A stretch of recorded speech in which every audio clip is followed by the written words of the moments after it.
All right. Welcome to I'm Not Trying to Kill You, Apocalypse World, episode 0. And we are going to be doing world building and character creation today. And with me, I'm joined by 3 lovely apocalyptos. And I'm going to get them to do a little introduction of themselves. Emily, can you tell me who you are? What are your pronouns? What do you do? Yep, sure. Hi, I'm Emily. I'm Blackwall Says on Twitter. I'm an artist and filmmaker, and my pronouns are she, hers. Cool. And Jimmy, what do you? Who are you? What are your pronouns? What do you do? Hi, I'm Jimmy. It's he, him. I do a lot of things. I do stand-up comedy, some video game stuff. Right now, I am a GM for hire. Cool. And Luke, same questions. Hello, I am Luke. Games from the Wildwood on Twitter. They, them pronouns, please. I am a professional GM for children. Also, I design games sometimes. Very cool. All right. So I'm just gonna bring up my Apocalypse World book here so that I can run through things and stuff. You mean this book, Ash? Not that book. Mine's digital. No, on no. account of me being very poor. Fair.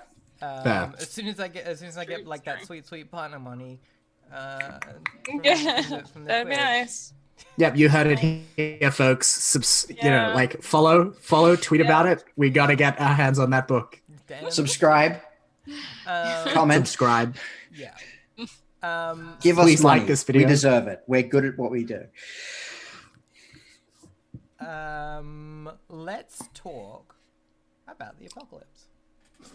I'm interested because I know that at least Luke and Emily and I have been doing some pre-game watching. Have you been doing any consuming any media, Jimmy? Oh, absolutely.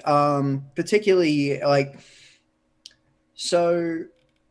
I love the Mad Max movies. I love the Demolition Man and things like that. All the sort of I love the different take on the apocalypse. And I was watching YouTube doing apocalypse research, and I found out that Dan O'Brien from Cracked has this great theory that every apocalypse happens at the same time, and that if you walk far enough in Mad Max, sooner or later you'll run into Demolition Man, which that makes me so happy with the idea that there could be in the end of the world breaks down in different ways for different cultures. And I think that's something Yeah. I would kind of like to explore a little bit. That's cool. Yeah, like a psychoactive element to the apocalypse. That's cool. I like the thing you say about it breaks down in different ways for different cultures. I think that actually that makes a lot of sense, because we sort of assume that an apocalypse would happen the same everywhere, which doesn't Well, I doesn't mean, make a lot of sense. that's right. I mean, assuming that everything does happen at the same time. One of my favorite theories about the Walking Dead, which is another really great apocalypse universe, is that we only ever see the United States, and that's the southern United States. We have no idea what's going on across the rest of the world. This could just be like a blip on their radar. Maybe we just don't talk to America anymore, and the rest of us have gone on with our lives. And I really like that idea. Mm-hmm. Yeah, it's like that great theory where people are like, yeah, Mad Max, it's just Australia. The rest of the world is totally normal. Yeah. Australia's just fucked. Yeah. I mean, Exactly. Isn't that Overwatch canon? Yeah. I have not done an Overwatch. I don't know. I'm pretty sure the Overwatch canon is that Australia is just Mad Max, and that's why Junkrat and Roadhog are like that. Yeah. Yeah. I've heard worse theories. They're so cute together. Yeah. I I like OTP. No, actually, Fire Mercy is my OTP for Overwatch. So. Mm-hmm. Also great. I like the idea of cultural differentiation between apocalypses. Partly because I'm an anthropologist and a wanker, and I love culture. And also just because there's so many apocalyptic aesthetics that I am into. Yeah. And I came into this being like, oh, I'm so hyped to talk about apocalypses. Been looking forward to it all week, but also how will I choose between all of my children who I love equally? Like, Yeah. Then again, I wonder if there's something to be said for like, I feel like we might be getting ahead of ourselves here, but stop us if we're getting ahead of Oh ourselves, yeah, Ash. you don't worry. Cool. Come up with crazy But if we were to, hypothetically, if we were to like chase this idea of like, multiple kind of zones, I guess, areas that are different but quite like far apart, it would make for a really interesting like play time, because in order to see any of that, we would have to be traveling really long distances. yeah. Well, one way or there's another, like, which is interesting. yeah, there's a real question there in terms of like, do we want to play the Apocalypse World game where someone picks the driver and suddenly we're doing a road trip, or do Yeah, we want to do we want to do the version where someone picks the hard holder and Yeah, suddenly and we we're are just like- all about one place, Exactly, and we are 'cause- not going to move that far away? I think if we make the assumption, I think it's cool to make the assumption that that like apocalypses are culturally specific, and then pick somewhere and extrapolate, pick somewhere or something. That's cool. And extrapolate. That's Yeah. cool. If we think about their culture, what does their what does Yeah. what kind of Okay, apocalypse yeah. do we see from that? If that's the way we want to explore that, Yeah. and then we can Yeah. maybe someone maybe we find out about other stuff throughout play. Yeah. But like yeah, that's, Even if we don't go there, even if we don't go to other areas, maybe the other areas Yeah. could still influence things in the place that Yeah. we're focusing on. Yeah. I think that's cool. I like that too. Yeah, pick a culture and then see what the psychic maelstrom dragged up out of their nightmares. Mm-hmm. Yeah. Oh, I like that. Like Yeah. the nightmares of a culture. That's Yeah. really interesting thought. I feel There's like I need this- to write a Oh, note God. of that. Okay, no, and I'm now back on the Junkrat Mad Max train, and if we go from instead of Mad Max being the Australian apocalypse, and go like, what happens if we take like Australian ghost stories and things like that? Because Australia has its own Ooh. unique ghost story Oh. culture. Oh, it so And make does. that like be like Yeah. a different Australian Fuck yeah. apocalypse, right? Yeah. Yeah. Yeah. Well, That's cool. what I've been Well, what I've been really hyped for, because I watched Nausicaa and then I watched Origin: Spirits of the Past, is I've been one of the apocalypses I have been thinking about is like that ecological apocalypse where like Yeah. nature is like enough, and like Yeah. there is a reassertion of kind of like the dominance of fauna and flora over humanity, Yeah. like all at once. Because I feel like ghosts are so tied to landscape in Australia that like a resurgence of landscape and everything that it brings with it in a lot of ways is quite interesting to me. So this would probably tie in very nicely with the idea, like, I mean, the resurrection of the dreaming Mm. Right. is like such a fascinating cultural. Yeah. Yeah, My I only mean, reservation with that is like, yeah, I don't know if it's a thing that we as like for white people can do. Yeah, right. You- like Which, you are like not sucks, wrong. 'cause that would be it's one of those tricky things, right? Yeah. Like if we want to do an Australian setting, we don't yeah, want it to be shitty and entirely white because that doesn't make sense. mm, We also don't want to try and like do stuff that we don't know about. yeah, I mean, yeah. I know some, like I did have Yeah. to do as part of my degree like some courses on it, and I probably still have some papers and shit lying around. Yeah. And I think research is the way to like I is think the it- first it- step in it avoiding being gives us shitty in that gives us a regard. valuable Yeah. opportunity to like research that and expand our knowledge. Yeah. And also, I Okay. kind Yeah. of don't mind the idea of saying that even this dreaming is broken because of Yeah. what it did to Okay. the land. Yeah. Right. Like Yeah. any fuck ups are because of like Mm. white people and genocide, right? Like Okay. like, Yeah. Yeah. destruction of the Yeah. land and destruction of a culture, Yeah. and like Yeah. all that's left Yeah, is this okay. broken land. Right. Yep. Well, okay. Then I have a couple of questions. Because I guess there's if we go down that path in my mind, there's a couple of like kind of obvious sort of pitfalls, and there is a number of ways we could do with that. Like, I kind of like the idea of saying, there are elements of this culture, but we're not going to try and be too specific. I just wonder whether that then becomes a bit like, all Indigenous cultures are basically the same. We'll just like take this bit and put them together because that makes sense, right? Which would be my only concern is like whether by saying a sort of broken dreaming, it's kind of the same as saying just sort of whatever dreaming we think looks cool at the time. So I think Okay. hesitant about that. We're not going to see this straight away. We're not going to see the detail straight away. Yeah. We're going to have time for learning and kind of work out what's going on.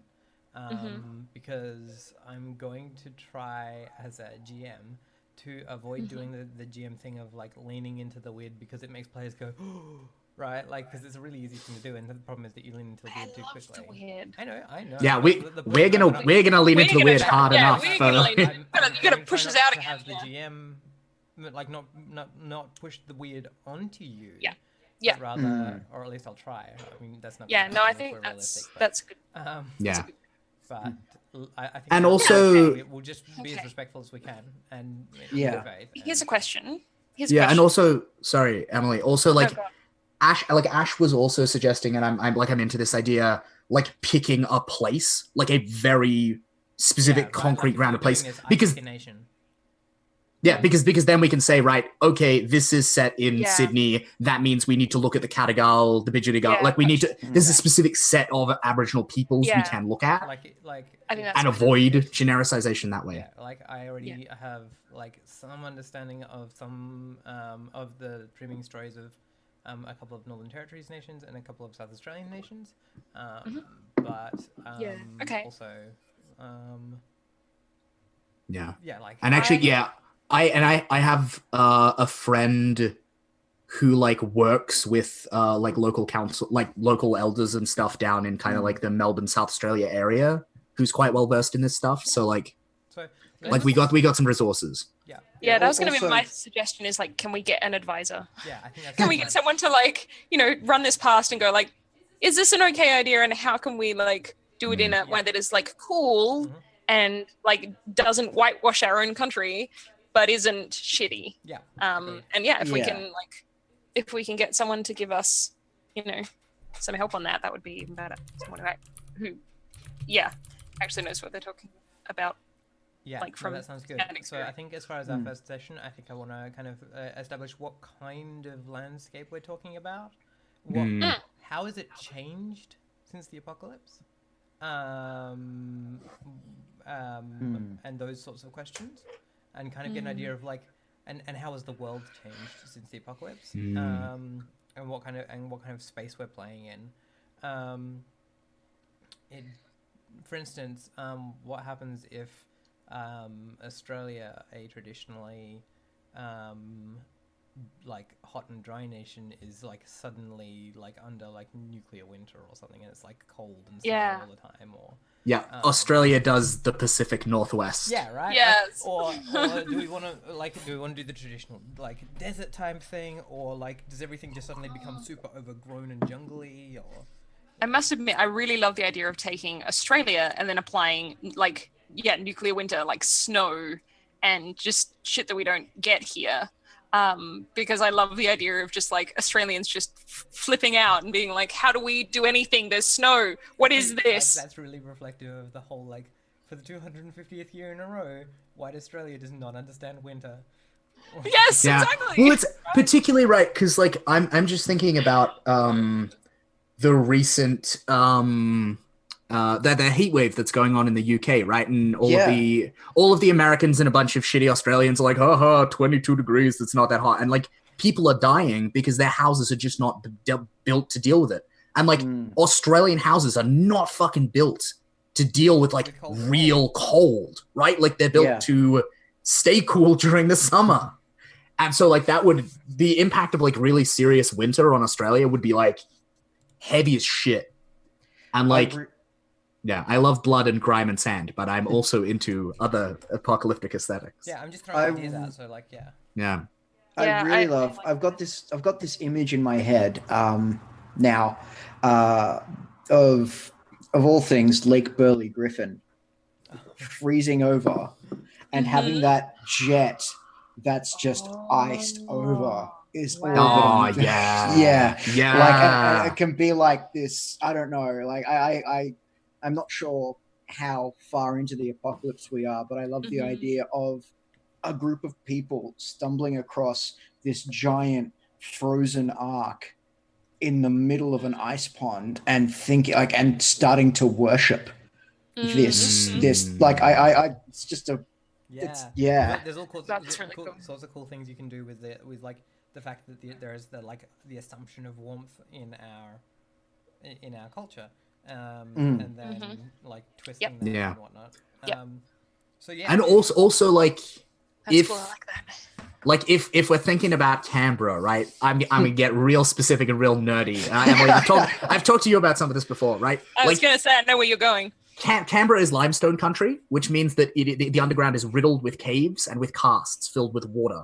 If it got really seriously fucking like Canada cold in Australia, huge portions of Canberra over a decade or so, like you would start to see subsidence and landmines because the freezing and the melting of the water would like shatter the earth. There's under Civic, the city center, there is a massive fucking cavern. So Not a lot of people know this. This is a true story, right? So like Canberra would be fucked up if it all got really cold and wintry. I kind of love that. I'm kind of love that. See, now I've got also the idea of the flag on Parliament House just sticking straight up out of the ground. Yes. Yes. Yeah.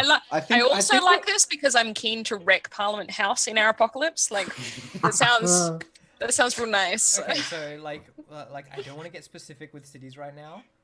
Yeah. Okay. Although the idea of like making Canberra the coldest place on earth, like as it already is, like I'm down for all Hobart exists. Well, let's put it at in the I think like this might be Canberra. basket. You don't know. Yeah.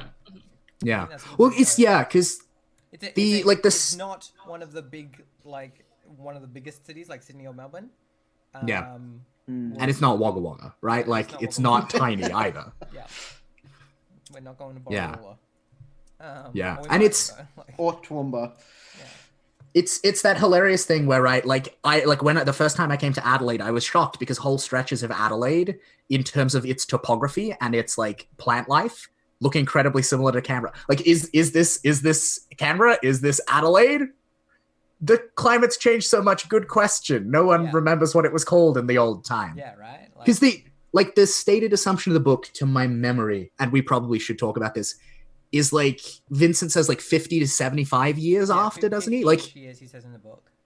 Like maybe the oldest people might have been very young children before. Yeah. Is kind of like the rough ballpark. Oh, okay. So in chat, one of our lovely chat folks by the name of Lithius has sent a link to a graphic novel called Maralinga. My boy. The blurb here is Maralinga spins an alternative history from the 1956 British nuclear tests in the Woomera.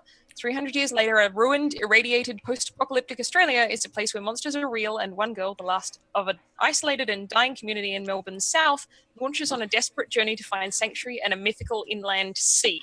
That isn't the coolest shit. Okay. I want to get that in my brain immediately. Yeah, primo inspiration. I think this should be required reading. Like, I feel like that like spooky, desolate, like picnic at Hanging Rock. Like, I can't think. What's it? The 1977 film about the American tourists up north. And like they hit an animal with their car and kill it or something, and nature is just like, fuck you. Oh wow. That sounds amazing. It's like wonderfully bad in that really 70s way. And then there's a really weird, surreal film, like low budget film called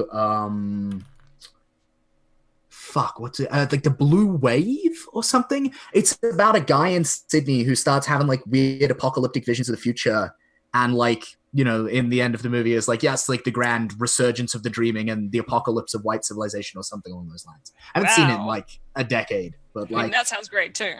yeah, We I'm need gonna to be look that writing shit a up. list. Okay. There's someone One of writing a my- list.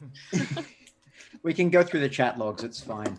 Yeah. My One of- question is it frozen and snowing all the time, or is that just like what it's like during the cold part of the year? I kind of like it being I- frozen and snowing all the time. I don't know. I like can't- the. No, Jimmy, you go. Okay.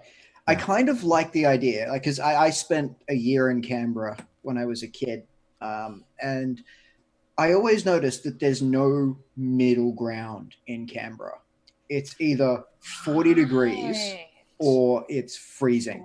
So I love the idea of just this place where for 6 months of the year you're on fire, Mhm. and for the other 6 months you're freezing to death. Yeah. And that there's only a very short period of time where it's even safe to go outside. Yeah, I love yeah. that. I love that a lot. And like I really like the idea because it's so like rarely seen.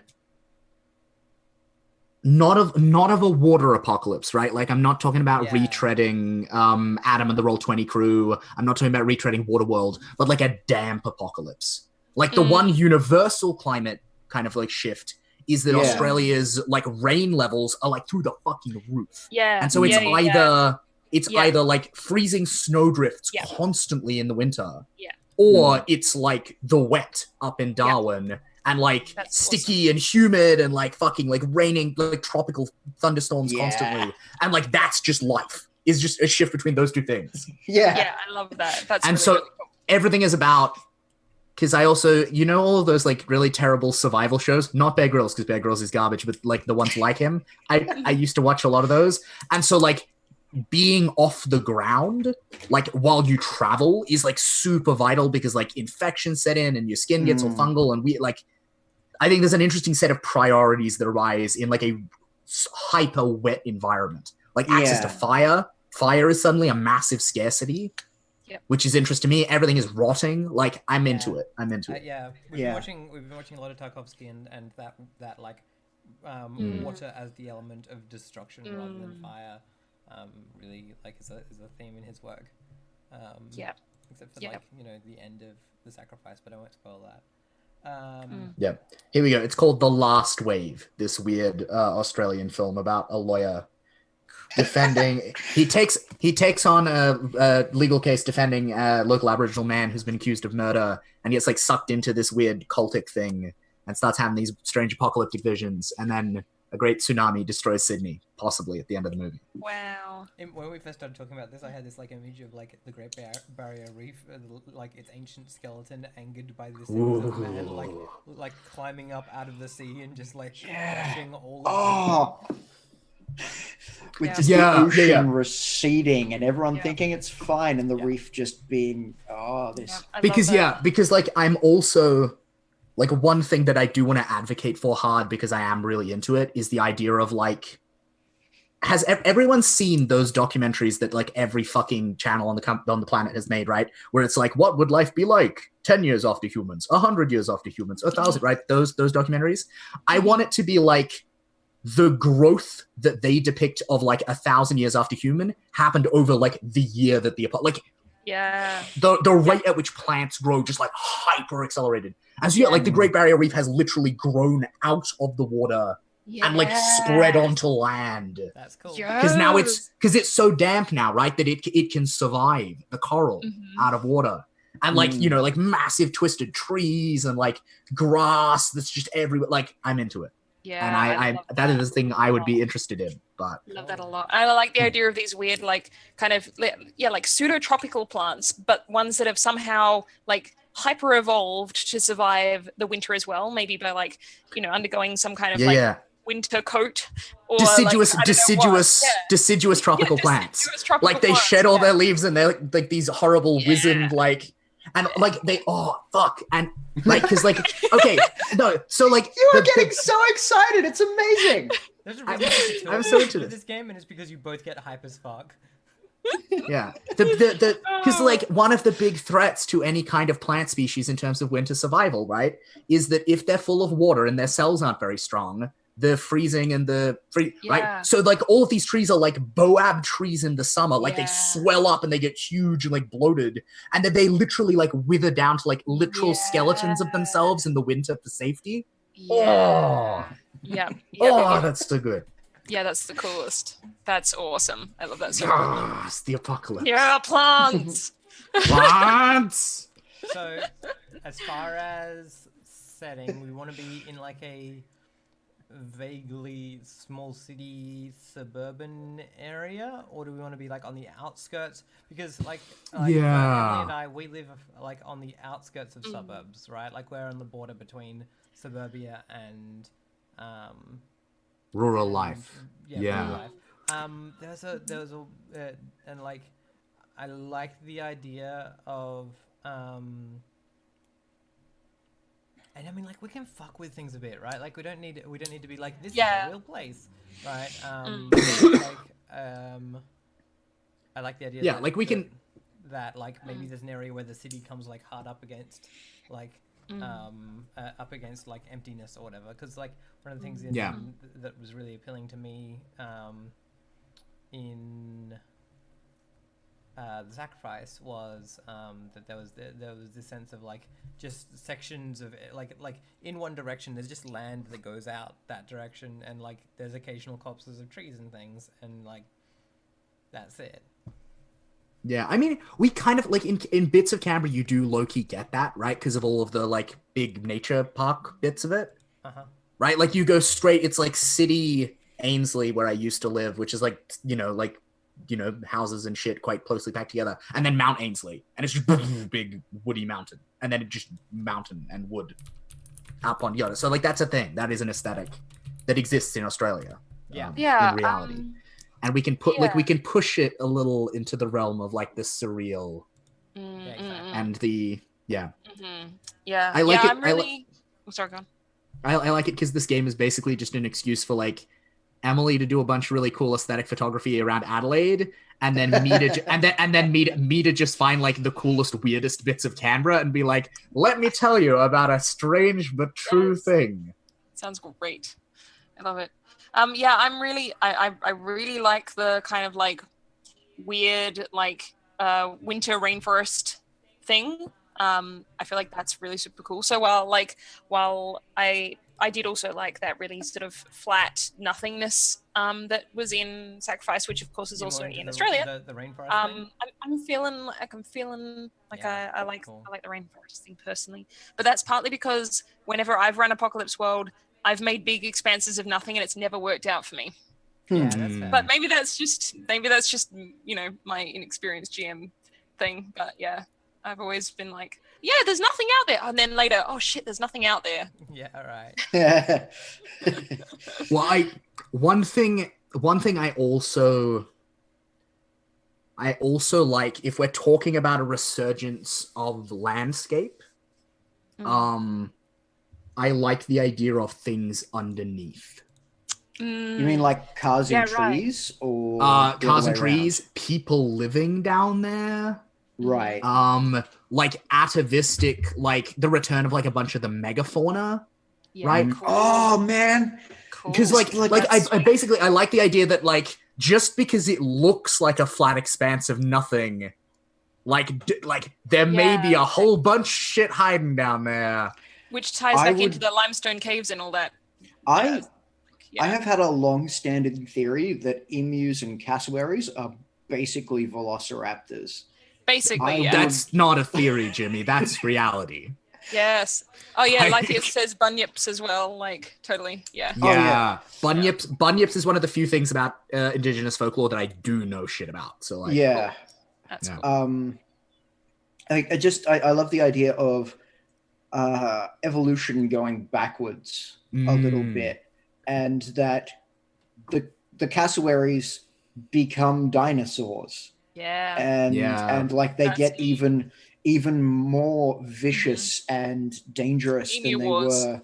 Like Yeah. terror bird style, right? The arching thing, the things they had in America with the massive fucking axe beaks that would just like murder Yeah. the shit out of Yeah. things. Yeah, like Yeah. I Just like like a regular cassowary. yeah. Well, I do love you mentioned the Emu War, which is one of the greatest Australian things It really ever. So The reason I don't know if there's anyone in Jimmy, the stream. Yeah, I think probably like it is possible that we may have some Americans tuning into the YouTube video. Let's just Right. provide some context, please. Yeah, all right. Tell us about the Great Emu War of 1912 or whatever it was. Basically, the farmers went to war with machine guns with emus and lost.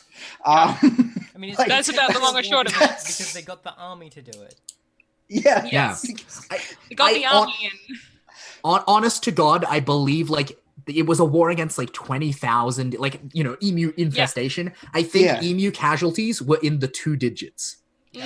Like 46 emus died. Because Just- apparently they're really hard to kill with bullets because they bounce off their beaks and their bodies are really weirdly. I mean, For look it up on context, Wikipedia.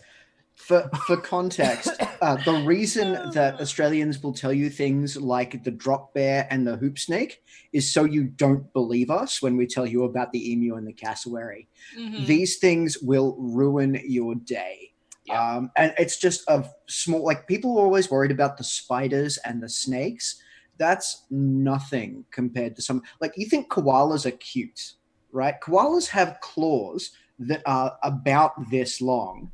I thought you were about to say koalas have chlamydia, which is also Well, true. That's also true, but I don't think that's as relevant as the claws here. Like all our animals are basically designed for doing two things: either moving really fast and killing you, or staying very still and killing you. Killing you.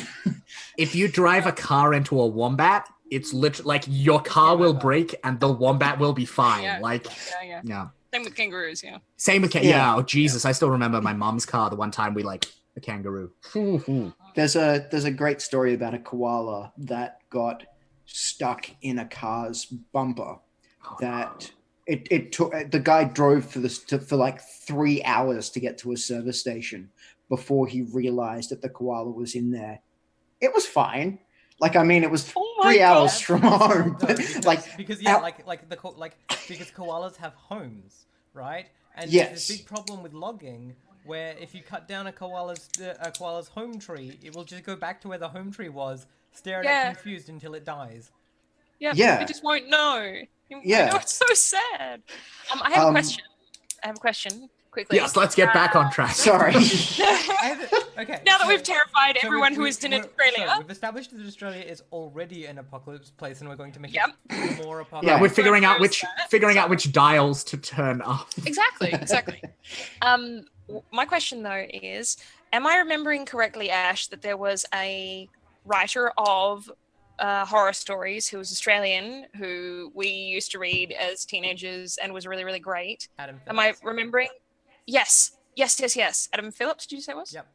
Yes, cool. I want to look him His up. website is Bitey Castle. That's it. Whitey um, Castle. Because he did amazing graphic Yeah. as well. And some of his Oh characters is Bitey. fuck!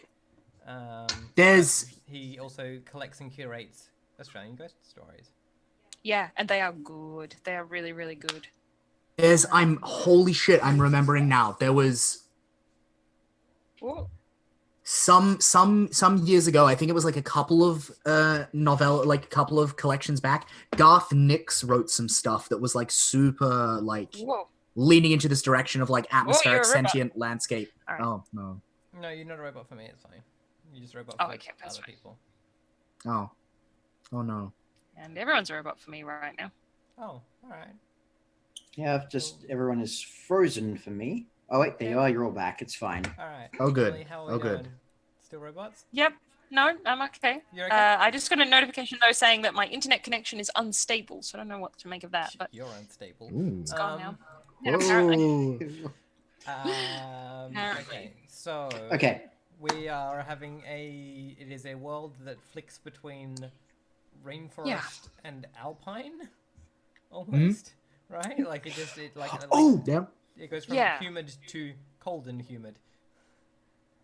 Mm. Maybe. Explosive. Sorry. Maybe we could justify this by making it somewhat volcanic. Let's see. I mean, maybe. I'd like to find that out during play if that's a thing. Okay. All right. Yeah. Yeah, I feel like I just want to say our setting is on the edge of urban. So Yep. urban fringes. It is hot and wet or cold and wet in a frozen way. I feel like it's cold and snowy because Yeah, all yeah, of the yeah. wet freezes. So yeah, hot and Yeah. wet or Elsa. Yeah. Yeah. And Oh, you're the Um, best. and what else did we decide? We decided that Like primordial. yeah, we Yeah, wanted to primordial regress is a good back word, towards, like- yeah. Yeah, primordial Yeah. and like atavistic almost. Yeah, I'm getting some really weird lag and stuff. Just Okay. Oh, so you no. know. Do you want to try watching the stream at the same time? Like. Yeah, have a maybe chat, that's maybe? the problem. I've got it paused, but Oh, okay, I don't know. You can take our pop first out break in chat a minute. if that helps. yeah. oh, can I? That is an yeah. Okay. If you go to the settings gear down the bottom of chat, there's an option to pop it out into a separate window, so that you don't have to worry Okay. about buffering Right, the stream I might do as well. that. Okay, cool. Yeah, because it's not coping. Right. What we'll do is if we've got a vague idea of what we're doing as far as setting, then the thing I wanted to ask about I think we have an understanding of it's like 50 years on. I was wondering what kind of effect does urbanness have, but how many people are left and stuff like that. But I think we can kind of feel that out as we go, because Yeah. Apocalypse World kind of bleeds Play to and find out. gains NPCs and things as we go. So Yeah. so that should be fine. So I think what we might do is actually take our first break super early, and then come back and get started and have a longer section for character creation. Yep. Sounds good there- to me. One more keyword, because I think we've kind of talked around it, but I think naming it ghostly, haunted, right? Yes. I think our apocalypse is haunted both by Yeah. the broken dreaming and by Absolutely. folklore and ghosts and the shades of the Australian imagination. Yeah, I think that's also a Yep. very definite thing. Yep. Yeah, and tying back into that thing we said before of oh, sorry. I can hear you. Yep, we can hear what. She can't hear us. I can. Oh, no. I just have to wait for everyone to finish roboting, lagging yeah. out before I know if they've stopped speaking. Hopefully I'll restart it when we do the break. I was just gonna say, what was I gonna say? The psychic maelstrom reaching down into the collective cultural nightmares and wrenching them forth into reality. Yes, that's it. Cultural nightmares. Yes, that ties back into the idea of cultural nightmares. That's Yep. that's the thing. That's the thought I had. All right. So, chat, we're going to have a quick break to make a cup of tea. We're going to try and keep it to 5 minutes. If we're a little longer, you'll have to forgive us, but we'll try our best.